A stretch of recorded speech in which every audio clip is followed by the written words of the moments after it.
Today, we're reliving memories from 1974 with songs that deserve more recognition than they got.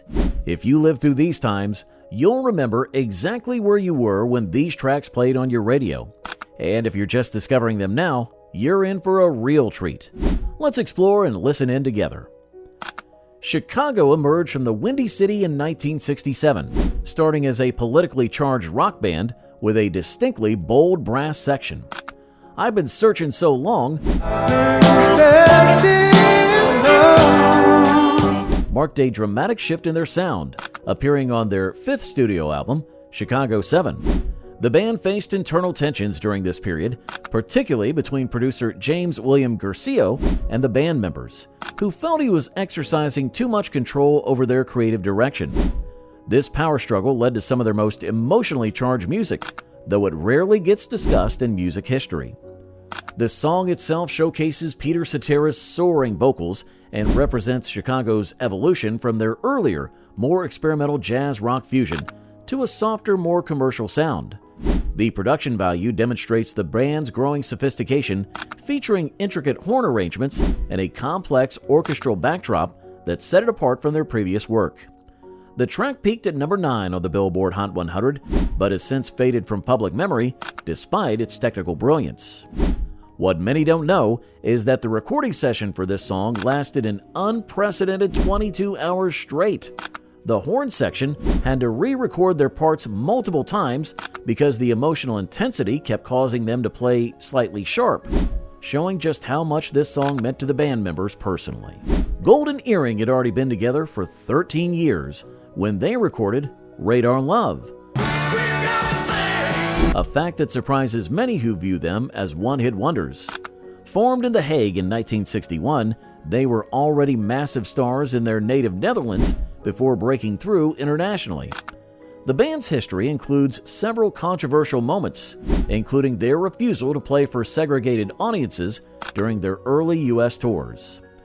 The creation of Radar Love involved an unusual recording technique, where the drums were recorded in a stairwell to achieve that distinctive reverb sound.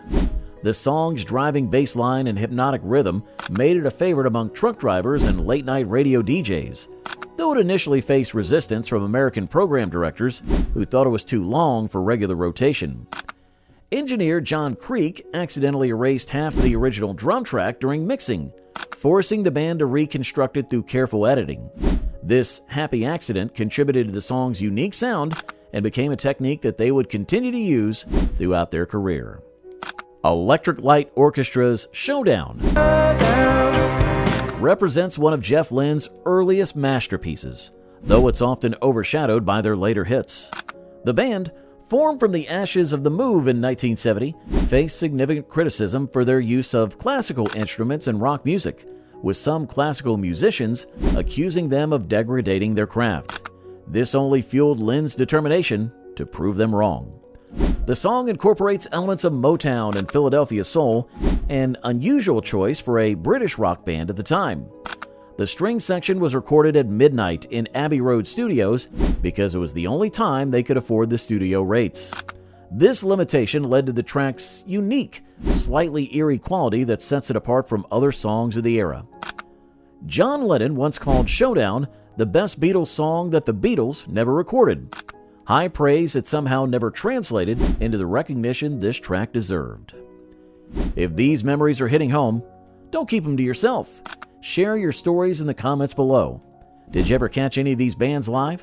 What was it like? And if you're enjoying this trip down memory lane, make sure to hit that like button and subscribe to our channel. We've got plenty more musical history to explore together. Cher's Dark Lady tells a haunting story that caused quite a stir upon its release. Written by Johnny Maniscalco, who helped launch Elvis Presley's career, the song's subject matter, involving infidelity, fortune-telling, and murder, was considered too controversial for some radio stations. Cher fought to record it, despite her label's concerns about its dark content. The recording sessions were reportedly marked by strange occurrences, equipment malfunctions, unexplained noises, and a general sense of unease among the studio musicians. Some band members even refused to do second takes, claiming they felt an oppressive presence in the studio. Cher herself has never confirmed or denied these stories, adding to the song's mystique. The fortune teller character in the song was based on a real person, a New Orleans psychic who accurately predicted several major events in Mariscalco's life. The writer never revealed her identity, taking that secret to his grave. Carly Simon wrote "Haven't Got Time for the Pain" during a period of personal turmoil. Haven't got room for the pain. Though few realize it was actually a happy song about overcoming depression. Simon, who struggled with stage fright throughout her career, recorded this track in small segments because she found it emotionally overwhelming to perform in its entirety. The song's distinctive electric piano sound came from an instrument that was literally falling apart in the studio. Producer Richard Perry decided to keep recording with the deteriorating piano because its increasingly unstable sound perfectly matched the song's themes of transformation and emotional release. During the song's final mixing session, Simon accidentally knocked over a cup of coffee onto the mixing board, creating the slight distortion heard in the second chorus. Perry liked the effect so much, he kept it in the final version. Stevie Wonder's "Don't You Worry About a Thing" came during his legendary early 70s run of albums, though it's often overlooked in favor of his bigger hits. Don't you worry about a thing, mama. Wonder recorded most of the instruments himself, a fact that wasn't publicly known at the time because Motown worried it would make their other artists look bad. The Latin-influenced opening dialogue was completely improvised, with Wonder creating the character on the spot. The song's complicated rhythmic structure contains time signatures that change multiple times throughout, making it nearly impossible for cover bands to replicate accurately. Wonder recorded the basic track in one take, demonstrating his musical genius, but spent 3 weeks perfecting the background vocals, working up to 18 hours a day. Wonder taught himself Portuguese phonetically for the song's Latin sections, though he didn't actually speak the language. Years later, he discovered he'd accidentally created several nonsense phrases that Portuguese speakers found hilarious. Hey friends, these songs tell stories that deserve to be shared. If you remember where you were when these tracks first hit the airwaves, tell us about it in the comments. And don't forget to hit subscribe and share this video with friends who appreciate real music. John Denver wrote "Back Home Again" during a period when country music was facing an identity crisis. The song emerged at a time when traditionalists were fighting against the influx of pop influences, and Denver found himself caught in the crossfire. Despite his wholesome image, Denver faced significant backlash from the Nashville establishment, who viewed him as an outsider, trying to capitalize on country music's popularity. The recording process for "Back Home Again" revealed Denver's perfectionist nature, with a singer-songwriter reportedly reducing a studio musician to tears with his demanding standards. The final version we know today was actually the 47th take, though Denver claimed to have never been fully satisfied with the result. Here's something surprising. The inspiration for the song came from a cross-country motorcycle trip Denver took incognito. He stayed in small towns and never revealed his identity, gathering stories from local farmers and drifters that would later influence his songwriting. Aretha Franklin's version of "Ain't Nothing Like the Real Thing"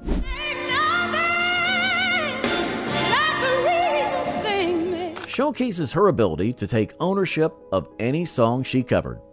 The Queen of Soul recorded this Marvin Gaye classic during a particularly turbulent time in her life, dealing with personal struggles that her producers feared would affect her performance.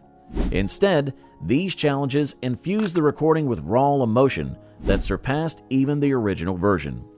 The backing track features members of the Muscle Shoals rhythm section who initially refused to record with Franklin due to ongoing contract disputes. The tension in the studio was so thick that the musicians were recorded separately, with Franklin laying down her vocals in a different session entirely.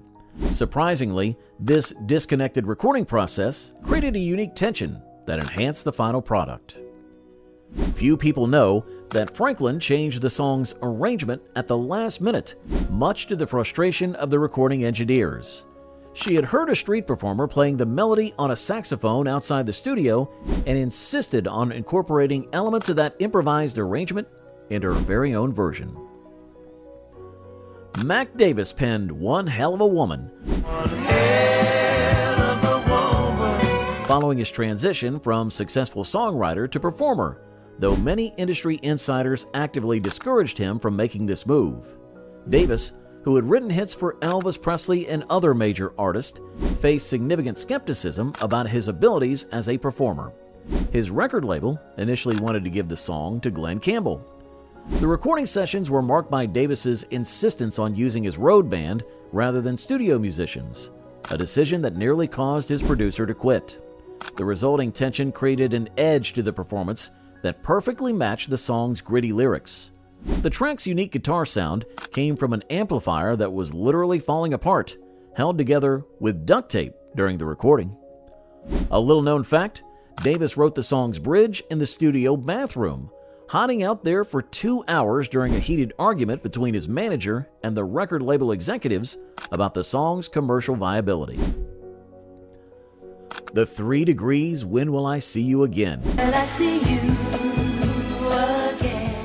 became an international hit despite initial resistance from their record label. The group, who had been performing since 1963, fought for creative control over the song's arrangement against producer Kenny Gamble, who wanted to give it a more conventional soul treatment. The finished product proved the group's instincts were right, though they rarely got credit for their artistic input. The song's lush orchestration was actually recorded twice, first with a full orchestra, and then again with a smaller ensemble when the original tapes were damaged. The combination of both recordings was accidentally played together during mixing, creating the rich, layered sound that became the final version.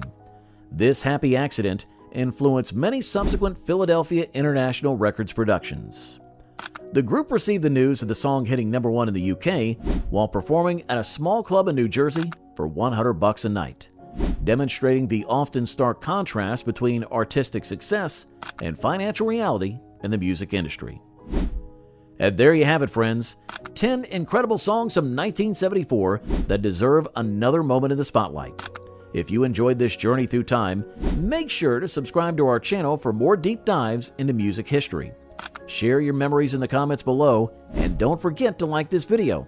Until next time, keep the music playing and the memories flowing.